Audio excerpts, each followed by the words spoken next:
ಹೆದ್ದಾರಿ 50ರಲ್ಲಿ ಸಿಸಿಟಿವಿ ಅಳವಡಿಸಲಾಗಿದೆ. ಸಂಸದ ಕೆ. ರಾಜಶೇಖರ್ ಇಟ್ನಾಳ್.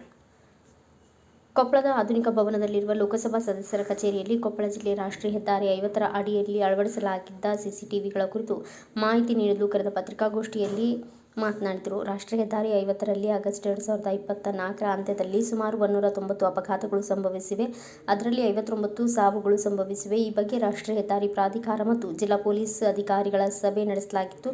ಹೆದ್ದಾರಿ 50ರಲ್ಲಿ ವನಬಳ್ಳಾರಿ, ಬೂದುಗುಂಪ ಕ್ರಾಸ್, ಅಮರೇಶ್ವರ ದೇವಸ್ಥಾನ ಕ್ರಾಸ್, ತುಂಗಭದ್ರಾ ನದಿ ಸೇತುವೆ ಒಂದು ಹತ್ತಿರ ಹೆಚ್ಚು ಅಪಘಾತಗಳು ಸಂಭವಿಸಿದಾಗ ಇದಕ್ಕೆ ವಾಹನಗಳು ಅತಿಯಾಗದ ವೇಗವಾಗಿ ಸಂಚಾರವೇ ಕಾರಣ ಎಂಬುದು ತಿಳಿದುಬಂದಿದೆ. ಈ ಅಪಘಾತ ವಲಯವಾದ ಈ ಸ್ಥಳಗಳಲ್ಲಿ ಅನುಮತಿಸಿದ ವೇಗಕ್ಕಿಂತ ಹೆಚ್ಚು ವೇಗವಾಗಿ ಸಂಚರಿಸುವ ವಾಹನಗಳ ಮೇಲೆ ನಿಯಂತ್ರಣ ಮಾಡುವ ಉದ್ದೇಶದಿಂದ ಈ ಯೋಜನೆಯನ್ನು ಅನುಷ್ಠಾನಗೊಳಿಸಲಾಗಿದೆ ಎಂದು ಹೇಳಿದರು.